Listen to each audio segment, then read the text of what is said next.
मैंने जब घबराकर पीछे पलटकर देखा तो मेरे सामने जो इंसान खड़ा था उसे देखकर मेरे पैरों के नीचे से जमीन निकल गई और मैं बेहोश होकर जमीन पर गिर गई। मेरा नाम प्रीति है। मैं एक बहुत ही गरीब परिवार से थी। मेरे माँ बाप इस दुनिया में नहीं थे। मैं अपनी दादी के साथ रहती थी। लोग गरीबों को इज्जत नहीं देते हैं और ना ही उन्हें कुछ करने का हक होता है, लेकिन मैंने एक लड़के से प्यार कर लिया था और उसके साथ जिंदगी गुजारने का सपना देखने लगी थी। वो एक बहुत ही अच्छी और अमीर फैमिली से था। पहले हम दोनों एक दूसरे को दूर दूर से देखते थे, फिर हम दोनों एक दूसरे को पसंद करने लगे और नंबर एक्सचेंज हो गए और हम दोनों बात करने लगे। मैंने उसे अपने बारे में सब कुछ बता दिया कि मेरे माँ बाप नहीं है, मैं अपनी दादी के साथ रहती हूँ और मेरे घर के हालात भी अच्छे नहीं हैं। और फिर उसने भी अपने बारे में बताया कि वो अपने घर का सबसे छोटा बेटा है। उसका नाम राहुल है और उसके दो बड़े भाई हैं। हम दोनों एक दूसरे से प्यार करने लगे और शादी करने का फैसला कर लिया। मेरी दादी ने कुछ नहीं कहा, हमारे रिश्ते के लिए हाँ कर दी। राहुल ने दूसरे दिन अपने घर वालों से बात की और मेरे घर रिश्ता लाने का फैसला किया, लेकिन उसी दिन मेरी दादी का देहांत हो गया और वो मुझे दुनिया में अकेला छोड़कर चली गई। उनके चले जाने से मुझे ऐसा लग रहा था कि मैं बिल्कुल अनाथ हो चुकी हूँ। मैं घर में जहाँ भी देखती थी मुझे सब कुछ सुनसान और वीरान लगने लगा था और अब बस मेरी आखिरी उम्मीद राहुल था। लेकिन राहुल के घर वालों ने शादी के लिए साफ मना कर दिया था। उनका कहना था कि वो राहुल की शादी किसी अच्छे घर में करेंगे जहां बहुत सारा दहेज भी मिले। तो जैसी गरीब लड़की से हम अपने बेटे की शादी नहीं करेंगे। और उन लोगों ने राहुल के लिए लड़की देखना भी शुरू कर दिया था। लेकिन राहुल, वो तो मुझसे ही शादी करना चाहता था। वो मेरे पास आया, उसके चेहरे पर बेबसी थी। उसे देखकर मुझे ऐसा लगा कि वो शायद मुझसे कुछ कहना चाहता है, लेकिन जब उसने मेरी हालत देखी तो वो रुक गया। उसे पता चला कि मेरी दादी अब इस दुनिया में नहीं है और अब मेरा इस दुनिया में कोई नहीं है। वो मुझसे शादी के लिए मना करने आया था, लेकिन मेरी हालत देखकर उसने अपना फैसला बदल लिया और वो मुझसे बोला कि मैं तुमसे शादी करना चाहता हूँ। मेरे माँ बाप का चाहे जो भी फैसला हो, लेकिन मैं तुमसे शादी करूंगा। तुम मेरे साथ चलो। वो मुझे अपने साथ कोर्ट ले गया और वहाँ उसने अपने कुछ दोस्तों को गवाह बना लिया और मुझसे कोर्ट मैरिज कर ली। हम दोनों की शादी हो गई थी, लेकिन मेरे दिल में एक अजीब सा डर था कि अब आगे क्या होगा। और अब राहुल के घर वालों को हमारी शादी के बारे में बताना था। उसके घर वाले तो ये सोच रहे थे कि वो मुझ जैसी मुसीबत से जान छुड़ाकर आएगा, फिर वो लोग उसकी शादी एक अमीर घर में कर देंगे। लेकिन उन्हें नहीं पता था कि राहुल ने मुझसे शादी कर ली है और फिर राहुल मुझे अपने साथ अपने घर ले गया। जब वहाँ सब लोगों को पता चला कि हम दोनों ने शादी कर ली है तो उसके घर का पूरा माहौल ही बदल गया और उसके दोनों बड़े भाई और पिताजी बहुत ही गुस्से में आ गए। उन सब ने राहुल को बहुत बातें सुनाई और उससे कहा कि हम इस शादी को नहीं मानते। तुम इस लड़की को जहाँ से लेकर आए हो वहीं छोड़ आओ, वरना अच्छा नहीं होगा। लेकिन राहुल ने मेरा हाथ और मजबूती से पकड़ लिया और बोला कि मैं अब इसका हाथ कभी नहीं छोड़ूंगा। ये मेरी पत्नी है और अगर इस घर में नहीं रहेगी तो मैं भी नहीं रहूंगा। और वो मुझे इस घर से दूर ले आया और अपने घर वालों से सारे रिश्ते नाते खत्म कर दिए। मैंने उसे समझाने की बहुत कोशिश की कि ऐसा मत करो, वो तुम्हारे घर वाले हैं, तुम्हारा अपना परिवार है। तो वो बोला कि अब तुम ही मेरा परिवार हो और वो लोग तुम्हारी इज्जत नहीं कर सकते तो मैं भी उनकी इज्जत नहीं कर सकता। मुझे उन लोगों से कोई मतलब नहीं है। राहुल के घर से थोड़ा दूर राहुल के पिताजी का एक घर था। वो घर पर पुराना सा था। राहुल मुझे वहीं लेकर गया था। उस घर की हालत बहुत बुरी थी और हम दोनों वहीं रहने लगे थे। वहाँ पर कमरा बना हुआ था जहाँ पर एक चारपाई रखी हुई थी और थोड़ा बहुत सामान था। राहुल उसी टूटी हुई चारपाई पर लेट गया और उसके कंधे पर सर रखकर मैं भी वहीं लेट गई। आज हमारी शादी की रात थी, लेकिन कोई खुशी नहीं थी। मेरी आंखों से आंसू बह रहे थे और दिल में डर था कि अब आगे क्या होगा। उसने मुझे चुप कराया और बोला कि रो मत, मैं तुम्हारे साथ हूँ। वो मुझे सहारा दे रहा था और मेरे लिए वही बहुत था जो मुझे सुकून दे रहा था। कमरे में बिल्कुल सन्नाटा था, बस एक टूटी हुई खिड़की से कमरे में हवा आ रही थी। मैंने उससे कहा कि शायद मैं तुम्हारे लिए ठीक नहीं हूँ। जब से मैं तुम्हारी जिंदगी में आई हूँ तुम्हारे साथ कुछ भी ठीक नहीं हो रहा। अब तो तुम अपने परिवार से ही दूर हो गए हो। उसने एकदम मेरा हाथ पकड़ लिया और कहा कि ये बात अब कभी अपने दिल पर मत लाना। तुम मेरा प्यार हो, मेरी जिंदगी हो, तुम मेरे साथ हो, मेरे लिए वही बहुत है। मैंने उससे कहा कि मैं तुम्हें कुछ भी नहीं दे सकती। इतना सुनते ही उसने कहा कि मुझे बस तुम्हारा साथ चाहिए और कुछ भी नहीं। मेरी जिंदगी में तुम्हारा मेरे साथ होना मेरे लिए मेरी यही ताकत है। उसकी बातें सुनकर मेरे दिल का थोड़ा बोझ हल्का हो गया, लेकिन मेरे आंसू फिर भी नहीं रुके और धीरे धीरे सुबह हो गई। सुबह होते ही राहुल मेरे लिए बाहर से नाश्ता लेने के लिए चला गया। उसके पास ज्यादा पैसे नहीं थे, लेकिन फिर भी वो मेरे लिए नाश्ता लेकर आया था। दोनों ने साथ में बैठकर नाश्ता किया। नाश्ता करने के बाद वो मुझसे बोला कि मुझे कोई ना कोई काम तलाश करना चाहिए, तभी हम दोनों का खर्चा चल सकेगा। मैं बाहर जाता हूँ, थोड़ी देर के बाद वापस आ जाऊंगा। मैंने कहा ठीक है, लेकिन जल्दी आना। लेकिन मेरे दिल में एक डर था जो मुझे अंदर से बार बार हिला रहा था। मैं सोच रही थी कि वो लड़का जो अपने घर का कभी लाडला हुआ करता था, वो आज मेरे लिए दर दर की ठोकरें खा रहा है और मजदूरी करने के लिए भी तैयार है। और फिर मैंने खुद को संभाला और कमरे में चारों तरफ देखा तो बहुत ही गंदगी थी और टूटा फूटा सामान, सब कुछ ऐसे ही पड़ा हुआ था। मैंने वहीं पास में पड़ी हुई एक झाड़ू उठाई और सफाई शुरू कर दी। मैंने सारा सामान एक जगह इकट्ठा किया। मैंने चारपाई को ठीक से सेट किया और 2 बॉक्स को साथ में जोड़कर एक टेबल बना दिया। और मुझे वहीं पर एक पुराना चूल्हा मिला जिसके साथ सिलेंडर था। मैंने उसकी सफाई की और उसे ठीक से सेट कर दिया। और वहीं पड़े हुए थोड़े से बर्तन मैं बाहर से पानी भरकर लाई और उन्हें धो दिया ताकि इस्तेमाल में आ जाए। मैं अभी ये सब कुछ कर ही रही थी कि तभी राहुल वापस आ गया। उसने चारों तरफ नजर घुमाई। साफ कमरा, सब कुछ अपनी जगह पर सेट हुआ था। ये सब देखकर उसके चेहरे पर एक मुस्कुराहट आ गई और वो बोला, तुमने तो इस खंडर को घर बना दिया। मैंने उसकी तरफ देखे बिना कहा कि हाँ, और कुछ करने के लिए यहाँ पर था भी तो नहीं, और आप भी नहीं थे। मैं यहाँ क्या करती, इसलिए मैं सफाई करने लगी। फिर मैंने राहुल की तरफ देखा और कहा, कोई काम मिला? तो उसने अपना सर नीचे झुका लिया और कहा कि नहीं, कोई काम नहीं मिला। तो मैंने कहा कि कोई बात नहीं है, इतना परेशान मत हो, कोई ना कोई काम मिल जाएगा।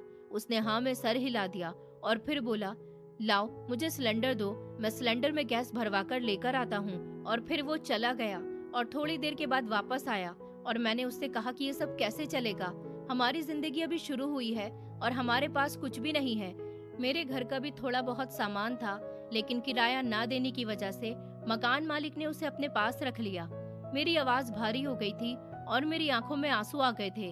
वो मेरे पास आया और अपने दोनों हाथों से मेरा चेहरा पकड़ लिया, जैसे कोई बहुत प्यार से फूल थाम लेता है, और अपनी उंगलियों से मेरे आंसू साफ करने लगा और बोला, सामान से क्या होता है, तुम ही मेरा घर हो, तुम ही मेरा परिवार हो और तुम ही मेरा सब कुछ हो, और तुम बिल्कुल भी टेंशन मत लो, मैं सब कुछ ठीक कर दूंगा। उसने मुझे अपने गले लगा लिया और उसके सीने से लगकर मुझे ऐसा लगा कि मेरी सारी टेंशन पल भर के लिए दूर हो गई। थोड़ी देर दोनों ऐसे ही खड़े रहे। उसने मेरी तरफ देखा और बोला कि छोड़ो इन सब बातों को, जिनके पास कुछ नहीं होता वो भी तो अपनी जिंदगी गुजार लेते हैं, और हमारे पास तो हम दोनों हैं। मैं कुछ ना कुछ कर लूंगा, सब कुछ ठीक हो जाएगा। और दोपहर हो गई थी। राहुल बाहर से ही हम दोनों के लिए खाना ले आया था। हम दोनों ने साथ में बैठकर खाना खाया। खाना खाने के बाद वो बोला कि मैं अपना लैपटॉप और फोन ले आता हूँ, मुझे कुछ काम करना है।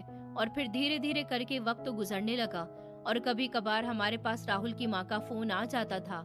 राहुल अपनी माँ का लाडला था और सबसे छोटा बेटा था। वो उससे बहुत प्यार करती थी और वो फोन करती रहती थी। उन्होंने उससे कहा था कि बेटा घर वापस आ जाओ, लेकिन राहुल ने अपने भाइयों की वजह से घर वापस जाने से साफ मना कर दिया था। लेकिन वो अपनी माँ से बात करता रहता था। हालात बदलते जा रहे थे और अब तो ऐसा वक्त आ गया था कि राहुल के पास बिल्कुल ही पैसे खत्म हो चुके थे और हम दोनों को कुछ समझ नहीं आ रहा था कि हम क्या करें।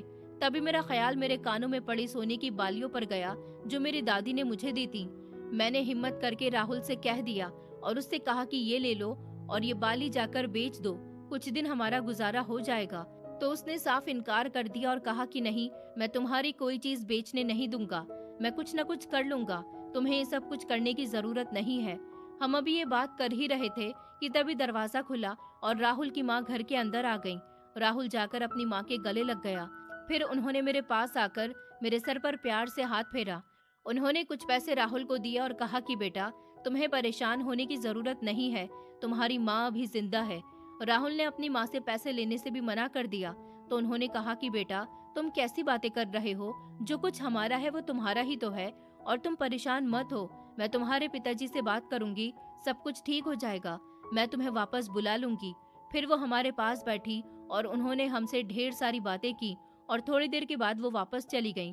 और फिर इसी तरह कभी कभार राहुल की माँ हमारे घर पर आती थी। एक दिन राहुल ने मुझे बताया कि उसे एक जरूरी काम के लिए बाहर जाना है, कुछ दिनों बाद उसका वो काम हो जाएगा तो वापस आ जाएगा। वो मुझे 15 दिन के लिए अकेला छोड़कर जा रहा था और मैं डर रही थी कि मैं किस तरह से अकेले रहूंगी। फिर उसने मुझे समझाया कि मुझे परेशान होने की जरूरत नहीं है, मैं जल्दी ही वापस आ जाऊंगा और फिर सब कुछ ठीक हो जाएगा। वो मुझसे इतना कहकर चला गया और मैं उसके वापस आने का इंतजार करने लगी।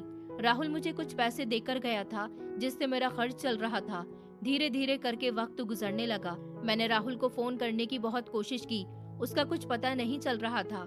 मुझे समझ नहीं आ रहा था कि कैसा कौन सा काम है जो वो इतना बिजी हो गया। उसे मेरी एक बार याद तक नहीं आई। मैं रोज दरवाजे के पास बैठकर उसका इंतजार किया करती थी, इस उम्मीद में कि शायद जल्दी ही वो वापस आ जाए, लेकिन ऐसा नहीं हुआ। धीरे धीरे करके वक्त गुजरने लगा। वो 15 दिन का कहकर गया था, लेकिन आज पूरे 25 दिन हो चुके थे और वो नहीं आया था। मेरा दिल बहुत ज्यादा घबरा रहा था। तभी एक दिन अचानक दरवाजे पर दस्तक हुई। दरवाजे की तरफ गई, मुझे लगा कि राहुल आ गया है। मैंने खुशी से दरवाजा खोला, लेकिन सामने राहुल नहीं था, बल्कि 2 आदमी खड़े थे जिनके हाथ में एक सूटकेस था। मैंने उनसे कहा कि कौन है आप लोग? तो उन्होंने कहा कि क्या आप राहुल की पत्नी है? मैंने कहा कि हाँ, मैं उनकी पत्नी हूँ। क्या हुआ बताइए मुझे। तो उन्होंने कहा कि वो अब इस दुनिया में नहीं रहे। एक कार एक्सीडेंट में उनका देहांत हो गया और उनकी हालत इतनी बुरी थी कि हम उन्हें यहाँ तक नहीं ला सकते थे। ये उनका कुछ सामान है जो आपको देने आ गए। ये सुनते ही मेरे पैरों की जमीन निकल गई। मेरी हालत बहुत बुरी हो गई थी। मैं रोते रोते जमीन पर बैठ गई और वो लोग वहाँ से चले गए। राहुल मेरा एक आखिरी सहारा था और अब वो भी इस दुनिया में नहीं था। मैं अब अकेले कैसे रहूंगी? ये सब बातें मेरे दिमाग में चल रही थी। मेरी तो जैसे दुनिया ही हिल गई थी। मैं बर्बाद हो गई थी। ये बात जब राहुल के भाइयों को और उसके माँ बाप को पता चली तो वो लोग मेरे पास आए। राहुल की माँ को मुझसे हमदर्दी थी, लेकिन उसके भाइयों को और उसकी पत्नियों को मैं जहर लगती थी। वो लोग तो मुझे उल्टा ताने दे रहे थे कि मैं ही उनके भाई को खा गई। कोई मुझे सहारा देने वाला नहीं था। तब राहुल की भाभी ने कहा कि तुम हमारे घर पर काम कर सकती हो। उनकी बात सुनकर मुझे लगा कि शायद मेरे सर के ऊपर छत होगी और मुझे 2 वक्त का खाना तो मिल जाएगा, इसीलिए मैंने हाँ कर दी। राहुल के जाने के बाद मेरी जिंदगी पूरी तरह बदल चुकी थी। पहले मैं जिस घर में हंसती थी, उसी जिंदगी में अब सिर्फ सन्नाटा रह गया था। मैं अब राहुल के भाई के घर जाकर उन्हीं के साथ रहने लगी थी, क्योंकि मेरे पास और कोई जगह नहीं थी जहाँ मैं जा सकती थी। मैं बिल्कुल अकेली पड़ चुकी थी। मेरे अपने माँ बाप पहले ही इस दुनिया में नहीं थे और राहुल ही मेरा सब कुछ था। उसके जाने के बाद ऐसा लग रहा था जैसे मेरी पूरी दुनिया खत्म हो गई हो। शुरू शुरू में मुझे लगा था कि शायद राहुल के भाई और भाभी मेरा सहारा बनेंगे, क्योंकि आखिर मैं उनके अपने भाई की पत्नी थी। लेकिन धीरे धीरे मुझे समझ आने लगा था कि मैं उस घर में किसी अपने की तरह नहीं, बल्कि बोझ की तरह रह रही हूँ। राहुल की भाभी मुझसे बहुत काम करवाती थी। उन्होंने मुझे कभी इंसान नहीं समझा था। उनके लिए मैं बस एक काम करने वाली औरत थी जिसे हर वक्त काम में लगे रहना चाहिए। मेरा पूरा रूटीन बदल चुका था। मैं सुबह अंधेरा रहते उठ जाती थी। सबसे पहले पूरे आंगन में झाड़ू लगाती, फिर पानी भरना, फिर चूल्हा संभालना, फिर सबके लिए चाय बनाना, उसके बाद बर्तन धोना, कपड़े धोना और फिर पूरे घर की साफ सफाई करना। यही मेरी जिंदगी बन गई थी। सुबह से लेकर रात तक मैं बस काम करती रहती थी और बदले में मुझे सिर्फ ताने मिलते थे।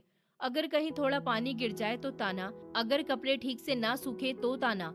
मुझे ऐसा लगने लगा था जैसे मैं इंसान नहीं, मशीन हूँ जो बस काम करने के लिए बनी है।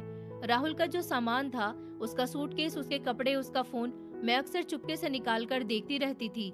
जब सब सो जाते थे तब मैं उसके फोन से हमारी पुरानी तस्वीरें देखती थी। कभी हम दोनों हंस रहे होते थे, कभी घूमने गए होते थे, कभी उसने मेरी फोटो खींची होती थी। उन तस्वीरों को देखकर मेरी आंखों से अपने आप आंसू बहने लगते थे। मैं फोन को अपने सीने से लगाकर बैठ जाती थी और सोचती थी कि अगर राहुल आज जिंदा होता तो मेरी जिंदगी ऐसी नहीं होती। वो मुझे कभी इस हाल में नहीं रहने देता। कभी कभी मैं इतना टूट जाती थी कि मुझे लगता था कि मुझे भी मर जाना चाहिए। आखिर मैं किसके लिए जी रही हूँ? मेरे पास ना कोई खुशी बची थी, ना कोई सपना बचा था। मुझे लगता था अगर मैं मर जाऊंगी तो शायद ये दर्द, ये तकलीफ सब खत्म हो जाएगा। लेकिन फिर एक दिन मेरी जिंदगी में ऐसा मोड़ आया जिसने मुझे दोबारा जीने की वजह दे दी। मुझे पता चला कि मैं माँ बनने वाली हूँ। जब मुझे ये बात पता चली तो मैं बहुत देर तक रोती रही, लेकिन उस दिन मेरे आंसू दुख के नहीं थे। उस दिन मुझे पहली बार लगा था कि राहुल पूरी तरह मुझसे दूर नहीं गया। उसका एक हिस्सा अभी भी मेरे अंदर जिंदा है। मैंने अपने पेट पर हाथ रखा था और खुद से कहा था कि अब मुझे जीना होगा, सिर्फ अपने लिए नहीं, अपने बच्चे के लिए। मुझे पहली बार जिंदगी में एक उम्मीद मिली थी। मैंने सोचा था कि शायद अब सब बदल जाएगा, शायद राहुल की भाभी भी मेरे साथ थोड़ा अच्छा व्यवहार करेंगी, क्योंकि अब मैं अकेली नहीं थी। मेरे अंदर राहुल की निशानी पल रही थी, लेकिन ऐसा कुछ नहीं हुआ। जब मैंने ये बात राहुल की भाभी को बताई तो उनके चेहरे पर कोई खुशी नहीं थी। उन्होंने बस एक बार मुझे ऊपर से नीचे तक देखा और ठंडे स्वर में कहा कि अच्छा, फिर तो अब तुम्हें ज्यादा संभल कर काम करना पड़ेगा। उनकी बात सुनकर मुझे बहुत बुरा लगा था। मुझे उम्मीद थी कि वो कम से कम दो अच्छे शब्द कहेंगी, लेकिन उन्हें जैसे कोई फर्क ही नहीं पड़ा था। उसके बाद तो उन्होंने मेरे ऊपर और ज्यादा काम डालना शुरू कर दिया था। पहले भी मैं पूरे घर का काम करती थी, लेकिन अब काम का बोझ और ज्यादा बढ़ गया था। सुबह से लेकर रात तक मैं बिना रुके काम करती रहती थी। बर्तन धोना, झाड़ू पोछा करना, कपड़ों का ढेर धोना, पूरे घर की सफाई करना, सब कुछ मेरे ऊपर था। कभी कभी मेरा शरीर जवाब दे जाता था, कमर में दर्द होने लगता था, चक्कर आने लगते थे, लेकिन फिर भी मुझे आराम करने नहीं दिया जाता था। अगर मैं थोड़ी देर के लिए बैठ जाती तो राहुल की भाभी तुरंत बोल पड़ती कि अभी से बैठ गई, काम कौन करेगा, तुम्हें तो बस बहाना चाहिए। मुझे डर लगता था कहीं ज्यादा बोलने पर वो मुझे घर से ना निकाल दें, इसलिए मैं चुपचाप सब सहती रहती थी। कई बार तो वो गुस्से में मेरे ऊपर हाथ भी उठा देती थी, कभी धक्का दे देती, कभी बाह पकड़कर झटक देती। मैं दर्द से रो पड़ती थी, लेकिन किसी से शिकायत नहीं कर सकती थी, क्योंकि मेरा कोई नहीं था। मैं सिर्फ अपने बच्चे के लिए सब बर्दाश्त कर रही थी। मुझे लगता था अगर मैंने ये घर छोड़ दिया तो मैं कहाँ जाऊंगी, कैसे अपने बच्चे को जन्म दूंगी, कैसे उसे पालूंगी। यही सोचकर मैं हर दिन खुद को समझा लेती थी। एक दिन की बात थी, मैं किचन में नीचे बैठी खाना खा रही थी। सब लोग बाहर खा चुके थे। हमेशा की तरह मुझे सबसे बाद में खाना मिलता था। मैं चुपचाप जल्दी जल्दी खा रही थी। तभी राहुल के भाई अंदर आए और बोले, तुम हमेशा किचन में अकेले बैठकर खाना क्यों खाती हो, बाहर हमारे साथ बैठकर खाया करो। उनकी बात सुनकर मैं थोड़ा हैरान हुई, क्योंकि पहली बार किसी ने मुझसे इस तरह सामान्य तरीके से बात की थी। मैंने धीरे से हाँ कहा और अपनी प्लेट लेकर बाहर चली गई। बाहर सब लोग बैठे हुए थे। मैं डरते डरते एक कोने में बैठ गई। तभी राहुल की भाभी ने मेरी तरफ देखा, फिर राहुल के भाई की तरफ देखकर बोली, इसको इसकी औकात में ही रखना, वरना ज्यादा सड़ चढ़ जाएगी। उनकी बात सुनकर मुझे ऐसा लगा जैसे किसी ने सबके सामने मुझे थप्पड़ मार दिया हो। मेरे हाथ वहीं रुक गए थे। प्लेट पकड़े पकड़े मेरी उंगलियां कांपने लगी थी। मुझे समझ नहीं आ रहा था कि मैंने ऐसा क्या कर दिया था जो उन्होंने इतनी छोटी सी बात पर मेरी बेइज्जती कर दी। मुझे वहां बैठे बैठे बहुत शर्म आ रही थी। राहुल के भाई ने भी कुछ नहीं कहा। वो चुपचाप खाना खाते रहे और फिर मैं सर झुकाकर बैठी रही। मेरी आंखों में आंसू भर आए थे, लेकिन मैंने रोने की कोशिश नहीं की, क्योंकि मैं नहीं चाहती थी कि वो लोग मेरी कमजोरी देखें। उस रात मैं बहुत रोई थी। मैं अपने कमरे में गई और राहुल का फोन निकालकर उसकी तस्वीर को देखते हुए रोती रही। मैंने तस्वीर से कहा कि देखो राहुल, तुम्हारे जाने के बाद मेरी क्या हालत हो गई है। मैं हर दिन टूट रही हूँ। लेकिन फिर मैंने अपने पेट पर हाथ रखा और खुद को संभाला। मुझे याद आया कि अब मैं अकेली नहीं हूँ। मुझे अपने बच्चे के लिए मजबूत बनना होगा, चाहे कितनी भी तकलीफ क्यों ना हो। मुझे जीना होगा और हर हाल में अपने बच्चे को इस दुनिया में लाना होगा। एक दिन की बात थी, सुबह से ही मेरे शरीर में बहुत कमजोरी लग रही थी। रात को ठीक से नींद भी नहीं आई थी और सुबह उठते ही फिर वही काम शुरू हो गया था। पहले पूरे घर की सफाई, फिर बर्तन, फिर कपड़े और उसके बाद रसोई का काम। मैं लगातार काम करती जा रही थी, लेकिन उस दिन मेरा शरीर जैसे जवाब दे रहा था। बार बार चक्कर जैसा महसूस हो रहा था। आंखों के सामने धुंध सी छा जाती थी, लेकिन मैं फिर भी खुद को संभाल रही थी, क्योंकि मुझे पता था अगर मैंने जरा सा भी आराम करने की कोशिश की तो राहुल की भाभी फिर ताने देना शुरू कर देंगी। मैं किचन में खड़ी सब्जी काट रही थी, तभी राहुल के भाई मेरे पास आए। वो जल्दी में लग रहे थे। उन्होंने अलमारी से एक सफेद शर्ट निकाली और मेरी तरफ बढ़ाते हुए बोले, मुझे एक जरूरी मीटिंग में जाना है, तुम जल्दी से ये शर्ट प्रेस कर दो। उनकी आवाज सामान्य थी, इसीलिए मैंने बिना कुछ कहे शर्ट ले ली और कमरे के कोने में रखी प्रेस के टेबल के पास जाकर खड़ी हो गई। मैं धीरे धीरे शर्ट प्रेस करने लगी थी, लेकिन मेरे हाथों में ताकत नहीं थी। सर भारी हो रहा था और पेट में भी अजीब सा दर्द महसूस हो रहा था। मैं खुद को संभालने की कोशिश कर रही थी, क्योंकि मैं नहीं चाहती थी कि कोई फिर मुझ पर चिल्लाए। मैं प्रेस चलाती जा रही थी और मन ही मन यही सोच रही थी कि कब ये दिन खत्म होगा। तभी अचानक मेरी आंखों के सामने अंधेरा सा छाने लगा। मुझे जोर से चक्कर आया, मेरे हाथ कांप गए और मेरा ध्यान हट गया। उसी पल गर्म प्रेस शर्ट पर ज्यादा देर तक रुक गई और कपड़ा जल गया। जलने की बदबू पूरे कमरे में फैल गई। मैं घबरा गई और जल्दी से प्रेस हटाई, लेकिन तब तक बहुत देर हो चुकी थी। शर्ट पर बड़ा सा काला निशान पड़ चुका था। मेरा दिल जोर जोर से धड़कने लगा। मुझे समझ नहीं आ रहा था कि अब क्या होगा।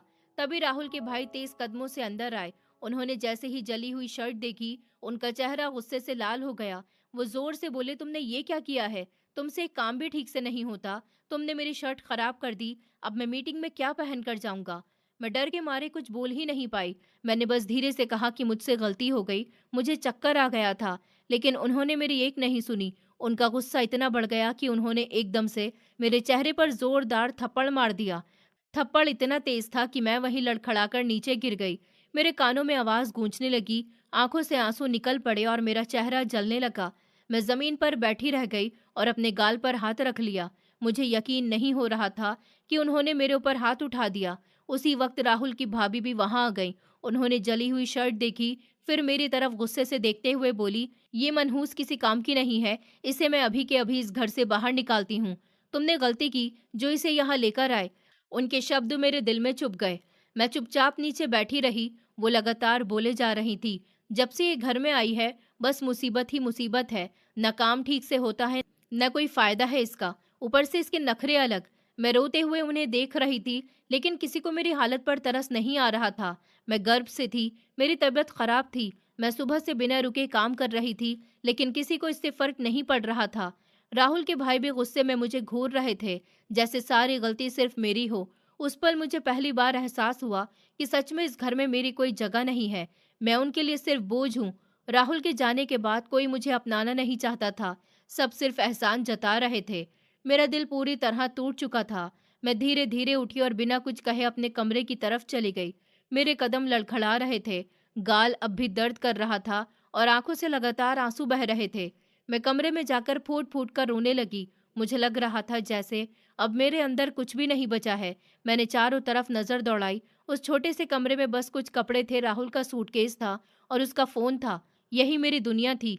मैं जमीन पर बैठ गई और राहुल का सूटकेस खोलकर उसके कपड़ों को सीने से लगा लिया। मैं जोर जोर से रोने लगी और सोचने लगी कि अगर आज राहुल इस दुनिया में होता तो मेरे साथ ये सब कभी नहीं होता। वो मुझे कभी इस हालत में नहीं देख सकता था। उसने हमेशा मुझे प्यार दिया था, इज्जत दी थी, और आज उसके जाने के बाद मैं हर दिन अपमान सह रही थी। मैं बहुत देर तक रोती रही। फिर अचानक मेरे मन में आया कि अब मुझे इस घर में नहीं रहना चाहिए, जहाँ हर दिन मेरी इज्जत टूटती है। वहाँ रहकर मैं और कितना सहूंगी। मैंने अपने आंसू पोंछे और धीरे धीरे अपना सामान समेटना शुरू कर दिया। मैंने अपने कुछ कपड़े बैग में रखे, राहुल का फोन संभाल कर रखा और उसका सूटकेस उठाया। मेरे हाथ कांप रहे थे, लेकिन उस वक्त मेरा दिल पत्थर जैसा हो चुका था। मैं सोच चुकी थी कि चाहे कुछ भी हो जाए, अब मैं इस घर में नहीं रहूंगी। मैं सूटकेस लेकर कमरे से बाहर निकली तो राहुल की भाभी ने ताना मारते हुए कहा कि अच्छा है, खुद ही चली जा रही है, हमें भी छुटकारा मिल जाएगा। मैंने उनकी तरफ देखा भी नहीं, क्योंकि अब मेरे अंदर जवाब देने की ताकत नहीं बची थी। राहुल के भाई भी चुप खड़े थे। उन्होंने मुझे रोकने की कोशिश तक नहीं की। ये देखकर मेरा दिल और टूट गया। मैं धीरे धीरे दरवाजे की तरफ बढ़ी और घर से बाहर निकल आई। बाहर धूप थी, सड़क पर लोग आ जा रहे थे, लेकिन मुझे कुछ समझ नहीं आ रहा था। मैं बस चलती जा रही थी। मेरी आंखों से आंसू लगातार बह रहे थे। मैं सोच रही थी अब कहाँ जाऊंगी, किसके पास जाऊंगी। मेरे पास ना घर था, ना सहारा था, ना पैसा।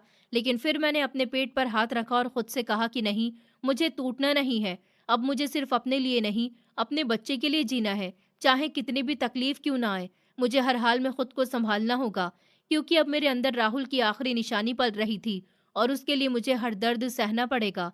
मैं सूटकेस हाथ में लिए सड़क पर धीरे धीरे चल रही थी, लेकिन सच कहूं तो मुझे खुद नहीं पता था कि मैं कहाँ जा रही हूँ। मेरे कदम बस अपने आप बढ़ते जा रहे थे। सर बहुत भारी लग रहा था, आंखों के सामने धुंध सी छाई हुई थी और शरीर में बिल्कुल ताकत नहीं बची थी। सुबह से कुछ ठीक से खाया भी नहीं था, ऊपर से रो रो कर मेरी हालत और खराब हो चुकी थी। धूप इतनी तेज थी कि सांस लेना भी मुश्किल लग रहा था। मैं कुछ दूर ही चली थी कि अचानक मुझे जोर से चक्कर आया। मेरे हाथ से सूटकेस लगभग छूट गया और मैं सड़क किनारे बैठ गई। मेरा दिल बहुत तेज धड़क रहा था। मैं समझ नहीं पा रही थी कि अब क्या करूं, कहाँ जाऊं, किसके पास जाऊं। इस दुनिया में मेरा अपना कौन था जो मुझे सहारा देता। मैं अपने पेट पर हाथ रखकर रोने लगी। मुझे डर लग रहा था अपने आने वाले बच्चे के लिए। मैं सोच रही थी अगर मुझे कुछ हो गया तो मेरे बच्चे का क्या होगा। मैं बहुत देर तक वहीं बैठी रही। फिर मैंने अपने आंसू पोंछे और सूटकेस को अपनी तरफ खींच लिया। शायद मैं बस ऐसे ही उसे देख रही थी, तभी मेरी नज़र सूटकेस के अंदर रखे एक छोटे से कागज पर पड़ी। उस पर एक पता लिखा हुआ था और उसके साथ एक चाबी भी रखी हुई थी। मैं कुछ पल तक उसे देखती रही। मुझे समझ नहीं आया कि ये किस जगह का पता है और ये चाबी किसकी है। मैंने पहले कभी ये चीजें नहीं देखी थी। शायद राहुल ने इन्हें सूटकेस में रख छोड़ा था, लेकिन कभी मुझे बताया नहीं था। मेरे मन में बहुत सारे सवाल आने लगे। आखिर राहुल ने ये सब मुझसे छिपाकर क्यों रखा था? और अगर ये जगह उसकी थी, तो वो मुझे कभी वहां क्यों नहीं लेकर गया? लेकिन उसी वक्त जाने क्यों मेरे दिल में एक आवाज आई कि मुझे एक बार उस जगह जाकर देखना चाहिए। शायद वहां मुझे मेरे सवालों के जवाब मिल जाए। शायद राहुल मेरे लिए कुछ छोड़ गया हो। मेरे पास वैसे भी अब कोई और रास्ता नहीं था, इसलिए मैंने हिम्मत की और धीरे धीरे उस पते की तरफ जाने लगी। रास्ते भर मेरा दिल धड़कता रहा। मैं बार बार सोच रही थी कि कहीं मैं गलत जगह तो नहीं जा रही, लेकिन फिर मैं खुद को संभालती रही। कुछ देर बाद मैं उस पते पर पहुंच गई। वहां एक छोटा लेकिन बहुत ही सुंदर सा घर था। घर बाहर से ही साफ सुथरा लग रहा था। दीवारों पर हल्का रंग था और दरवाजे पर बड़ा सा ताला लगा हुआ था। मैं कुछ पल तक उस घर को देखती रही। फिर कांपते हाथों से मैंने चाबी निकाली और ताले में लगाई। जैसे ही चाबी घुमाई, ताला खुल गया। मेरा दिल और जोर से धड़कने लगा। मैंने धीरे से दरवाजा खोला और अंदर चली गई। घर के अंदर कदम रखते ही मैं हैरान रह गई। अंदर सब कुछ बहुत साफ सुथरा था। ऐसा लग ही नहीं रहा था कि ये घर लंबे समय से बंद पड़ा है। बाहर एक बड़ा हॉल था, उसमें एक अच्छा सा सोफा रखा था। उसके सामने टीवी था। कोने में छोटी सी मेज रखी हुई थी और खिड़कियों पर साफ पर्दे लगे हुए थे। घर में हल्की सी खुशबू भी आ रही थी, जैसे अभी अभी सफाई हुई हो। मैं धीरे धीरे पूरे घर को देखने लगी। अंदर 2 कमरे थे और दोनों बहुत अच्छे से सजे हुए थे। मुझे समझ ही नहीं आ रहा था कि ये सब क्या है।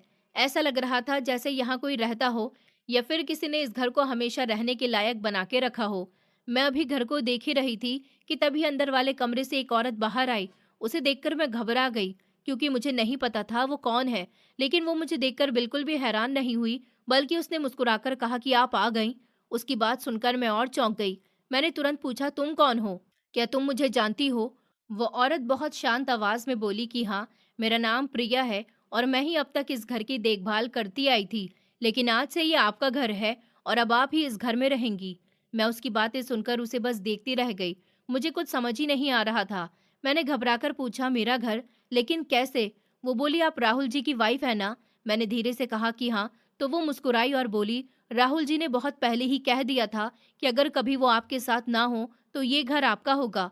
उन्होंने मुझे सिर्फ इस घर की देखभाल के लिए रखा था, ताकि जब भी आप आए आपको कोई परेशानी ना हो। उसकी बातें सुनकर मेरी आंखें भर आईं। मुझे यकीन नहीं हो रहा था कि राहुल ने मेरे लिए इतना सब सोच रखा था। जब सब लोग मुझे बोझ समझ रहे थे, तब राहुल पहले से मेरे लिए एक सुरक्षित जगह छोड़ गया था। प्रिया ने फिर मेरी तरफ एक और चाबी बढ़ाई और बोली, ये अलमारी की चाबी है, अब सब कुछ आपका है। मैं उससे और बहुत कुछ पूछना चाहती थी। मैं जानना चाहती थी कि राहुल ने ये घर कब लिया था, क्यों लिया था और उसने मुझे कभी बताया क्यों नहीं। लेकिन वो जल्दी में लग रही थी। उसने बस इतना कहा कि अब आप चिंता मत कीजिए, और फिर वो वहां से चली गई। मैं दरवाजे पर खड़ी उसे जाते हुए देखती रह गई। पूरा घर शांत था। मैं धीरे धीरे अंदर आई और चारों तरफ देखने लगी। इतने दिनों के बाद पहली बार मुझे ऐसा लग रहा था जैसे मैं किसी सुरक्षित जगह पर हूँ, जहाँ कोई मुझ पर चिल्लाने वाला नहीं है, कोई ताने देने वाला नहीं है, कोई मुझे धक्का देने वाला नहीं है। मैं धीरे से सोफे पर बैठ गई और रोने लगी। लेकिन इस बार मेरे आंसू सिर्फ दुख के नहीं थे, उनमें राहत भी थी। मुझे लग रहा था जैसे राहुल अब भी कहीं ना कहीं मेरे साथ है। मैं कुछ देर बाद उठी और अंदर वाले कमरे में गई। वहां एक बड़ी अलमारी रखी थी। मैं उसके सामने खड़ी रही, फिर कांपते हाथों से चाबी लगाई। जैसे ही मैंने अलमारी खोली, मेरी आंखें हैरानी से फैल गईं। उसके अंदर बहुत सारे पैसे रखे हुए थे।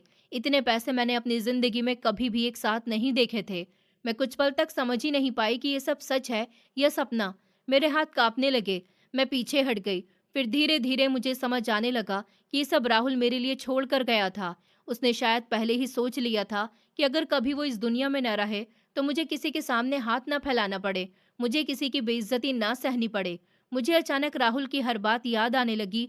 उसका मेरा ख्याल रखना, उसका हर छोटी बात पर कहना कि मैं तुम्हें कभी अकेला नहीं छोड़ूंगा।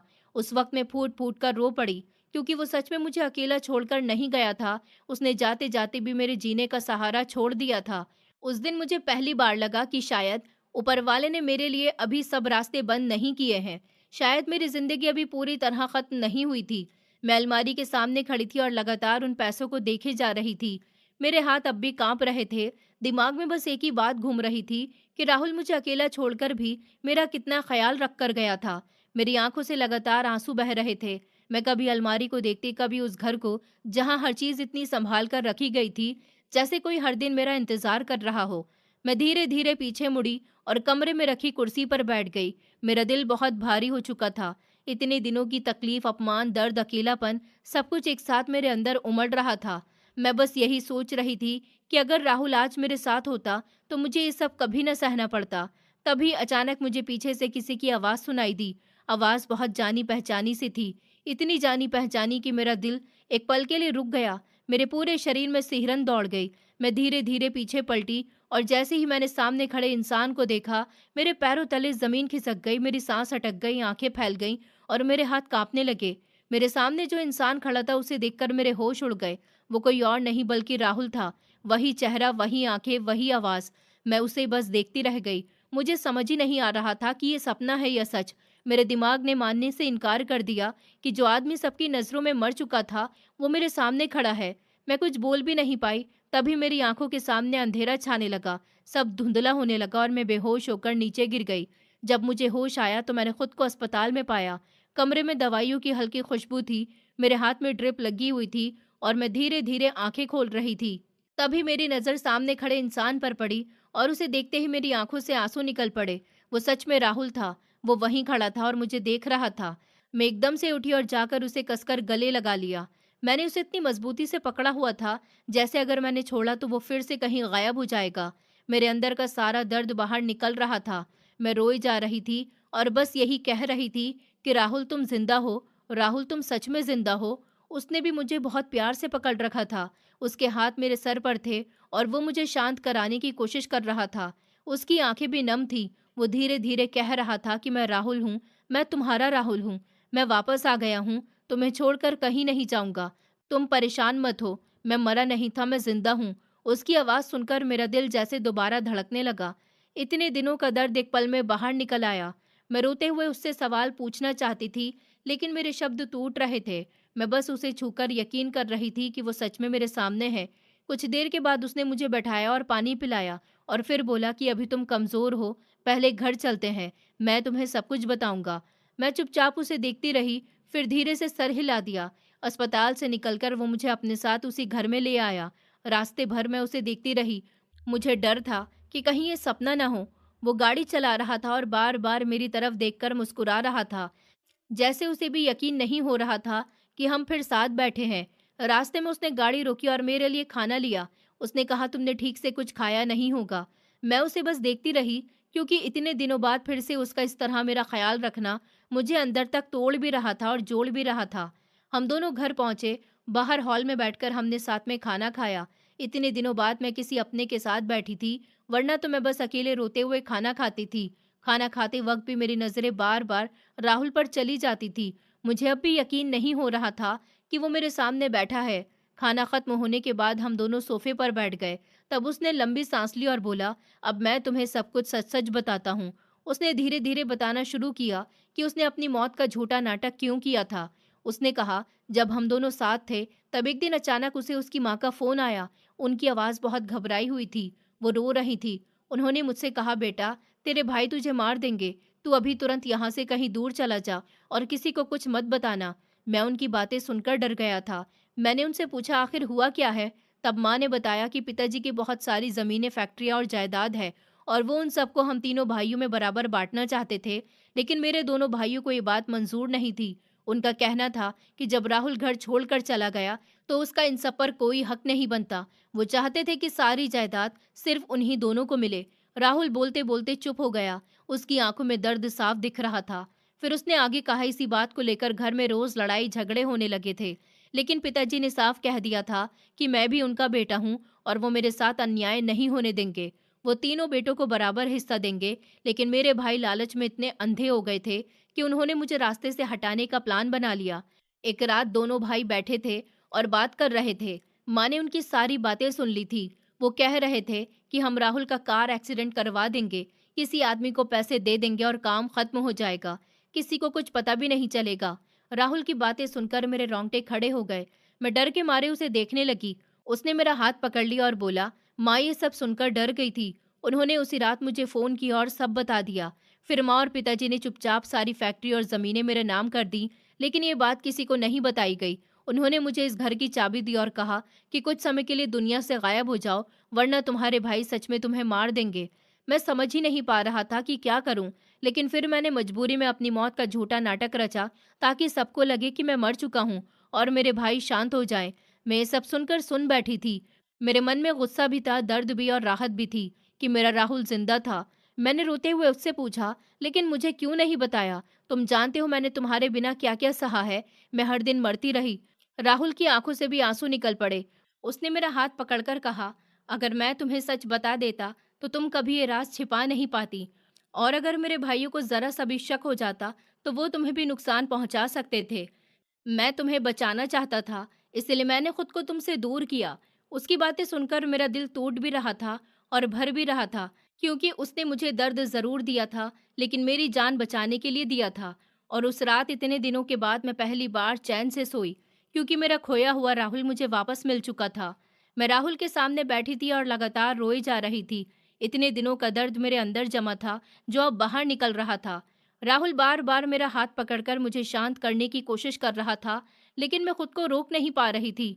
मैंने उसे रोते हुए सब कुछ बता दिया कि कैसे उसके जाने के बाद उसके भाई और भाभी मुझे अपने घर ले गए थे। कैसे शुरू शुरू में उन्होंने दिखावा किया कि वो मेरा सहारा बनेंगे, लेकिन धीरे धीरे उन्होंने मुझे नौकरानी से भी बदतर बना दिया था। मैंने उसे बताया कि कैसे सुबह से रात तक मुझसे घर का सारा काम करवाया जाता था, कैसे मैं गर्भ से होने के बाद भी भारी भारी काम करती थी, कैसे उसकी भाभी मुझे हर छोटी बात पर ताने देती थी, और कैसे उन्होंने मुझे कभी इंसान नहीं समझा। मैं बोलते बोलते रो पड़ती थी और राहुल की आंखें लाल होती जा रही थी। मैंने उसे बताया कि कैसे उसके भाई ने सिर्फ एक शर्ट जल जाने पर मेरे ऊपर हाथ उठा दिया, कैसे उन्होंने मुझे थप्पड़ मारा था, और कैसे उसकी भाभी ने मुझे मनहूस कहकर घर से निकाल दिया। ये सब सुनते हुए राहुल का गुस्सा बढ़ता जा रहा था। उसकी मुट्ठियां कस गई थी, आंखों में आंख साफ दिखाई दे रही थी। उसने गुस्से में कहा, मैं अभी जाता हूँ उनके पास। मैं उनसे पूछूंगा उन्होंने तुम्हारे साथ ऐसा क्यों किया। तुम मेरी पत्नी थी, मैंने तुम्हें उनकी जिम्मेदारी बनाकर छोड़ा था, और उन्होंने तुम्हें इस हालत में पहुंचा दिया। इतना कहकर वो अपनी जगह से उठ गया था, लेकिन मैं तुरंत उसके सामने आकर खड़ी हो गई। मैंने उसका हाथ पकड़ लिया और रोते हुए कहा, नहीं राहुल, तुम कहीं नहीं जाओगे। वो लोग तो पहले ही तुम्हारी जान के दुश्मन बने हुए हैं। अगर उन्हें पता चल गया कि तुम जिंदा हो तो फिर तुम्हें वो नुकसान पहुंचाने की कोशिश करेंगे। मैं तुम्हें दोबारा नहीं खो सकती। मेरी आवाज कांप रही थी, क्योंकि सच में अब मुझ में इतनी ताकत नहीं बची थी कि मैं राहुल को फिर किसी खतरे में देख सकूं। राहुल अब भी बहुत गुस्से में था। वो बार बार कह रहा था कि वो उन लोगों को छोड़ नहीं सकता, लेकिन मैंने उसे समझाया। मैंने उससे कहा कि वो जो लोग लालच में अपने ही भाई की जान लेने की सोच सकते हैं, वो किसी भी हद तक गिर सकते हैं। हमें उनसे दूर रहना होगा। मैंने उसका चेहरा पकड़कर कहा, राहुल, मुझे अब सिर्फ तुम चाहिए हो, बाकी किसी से कोई लड़ाई नहीं चाहिए। मैंने तुम्हें खोकर देखा है, मैं दोबारा वो दर्द नहीं सह सकती। मेरी बातें सुनकर राहुल शांत होने लगा। उसने मुझे अपने गले लगा लिया और बोला कि ठीक है, मैं तुम्हारी बात मानता हूँ। मैं सिर्फ तुम्हारे साथ रहना चाहता हूँ। फिर हम दोनों बहुत देर तक बैठे बातें करते रहे। हम अपने आने वाले बच्चे के बारे में सोच रहे थे, नई जिंदगी के बारे में सोच रहे थे। राहुल ने मुझे बताया कि उसके मम्मी पापा ने सारी फैक्ट्री और जमीनें चुपचाप उसके नाम कर दी थी, और काफी पैसे भी उसके पास थे। उसने कहा कि अब हमें किसी के सामने हाथ फैलाने की जरूरत नहीं है, हम कहीं भी अपनी नई जिंदगी शुरू कर सकते हैं। मैंने उससे कहा कि हम यहाँ से बहुत दूर चले जाते हैं, ऐसी जगह जहाँ कोई हमें ना जानता हो, जहाँ कोई हमारा पीछा ना करे, जहाँ हम बिना डर के जी सके।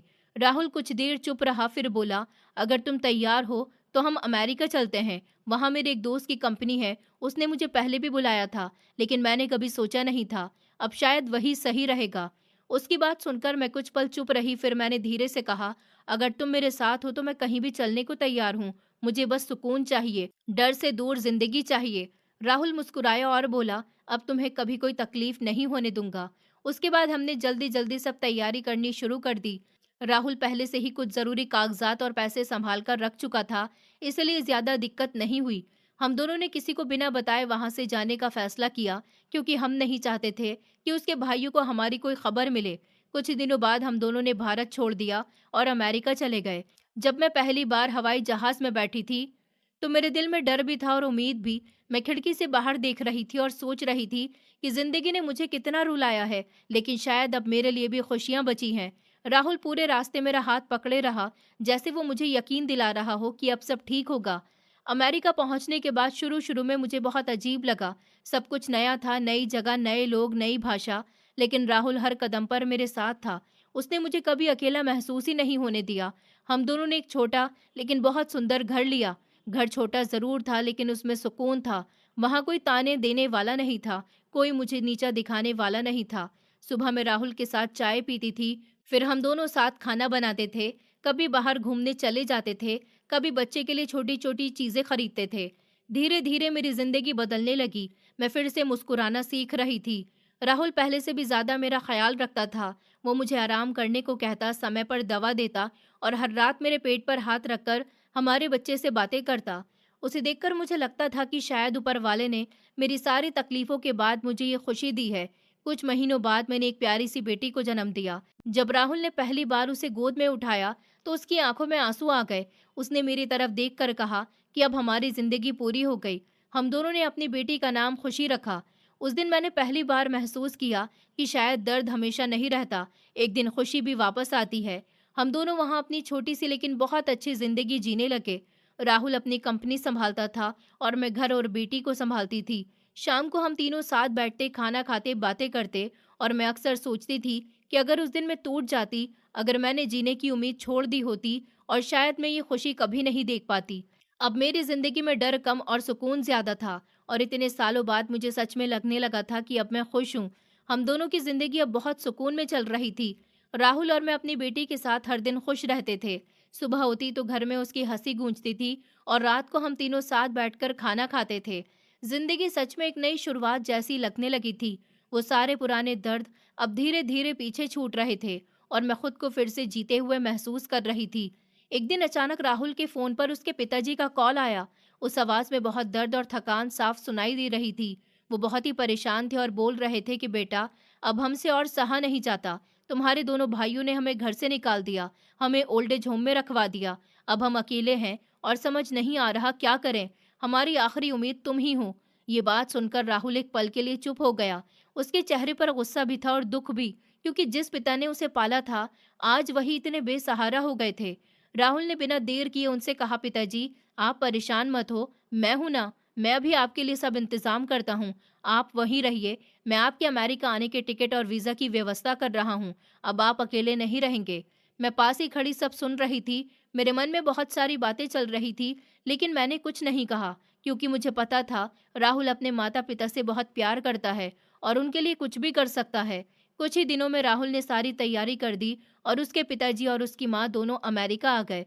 जब वो एयरपोर्ट से हमारे घर पहुंचे तो पहले तो राहुल बहुत भावुक हो गया था। राहुल अपनी माँ को देखकर रो पड़ा था और उसकी माँ ने उसे गले लगाकर बहुत देर तक रोया था। घर आते ही जब उन्होंने पहली बार अपनी पोती को गोद में लिया तो उनके चेहरे पर एक अलग ही खुशी आ गई थी। वो उसे बार बार देख रहे थे, उसे चूम रहे थे और कह रहे थे कि ये हमारी खुशी है, ये हमारा पूरा परिवार है। उस पल ऐसे लगा जैसे सालों का सारा दर्द एक पल में खत्म हो गया हो। धीरे धीरे उन्होंने मुझे भी अपनाना शुरू कर दिया। राहुल की माँ तो मुझे पहले ही स्वीकार कर चुकी थी, लेकिन उसके पिता थोड़े शांत रहते थे। शुरू में उन्हें थोड़ा समय लगा, लेकिन जब उन्होंने देखा कि मैं उनके बेटे और पोती का कितना ख्याल रखती हूँ, तो उनका दिल भी पिघल गया। एक दिन उन्होंने मुझे पास बुलाया और बहुत धीमी आवाज में कहा कि तुमने हमारे बेटे को संभाल लिया, तुमने इस घर को फिर से घर बना दिया। उन शब्दों को सुनकर मेरी आंखें भर आईं, क्योंकि मुझे कभी किसी से इतना अपनापन नहीं मिला था। अब हम सब एक साथ एक छोटे लेकिन बहुत ही खुश परिवार की तरह रहने लगे थे। सुबह की चाय साथ होती थी, शाम को सब साथ बैठकर बातें करते थे और हमारी बेटी पूरे घर में दौड़ती रहती थी। उसकी हंसी से पूरा घर भर जाता था। राहुल अब अपने पिताजी के साथ काम की बातें करता था और मैं उसकी माँ के साथ घर संभालती थी। धीरे धीरे वो घर जहाँ कभी दर्द था, अब वहाँ सिर्फ प्यार रह गया था। अब मुझे लगता था कि जिंदगी ने जितना मुझे तोड़ा था उतना ही मुझे जोड़ भी दिया था और आखिरकार मैं उस जगह पहुंच गई थी जहां मैं सच में अपने परिवार के साथ खुश थी। दोस्तों, उम्मीद करती हूँ आपको हमारी कहानी पसंद आई होगी। कहानी पसंद आई है तो वीडियो को लाइक करें, चैनल पर नए हैं तो चैनल को सब्सक्राइब करें और हाँ, नोटिफिकेशन बेल को ज़रूर दबाएं ताकि अगली अपडेट सबसे पहले आपको मिले।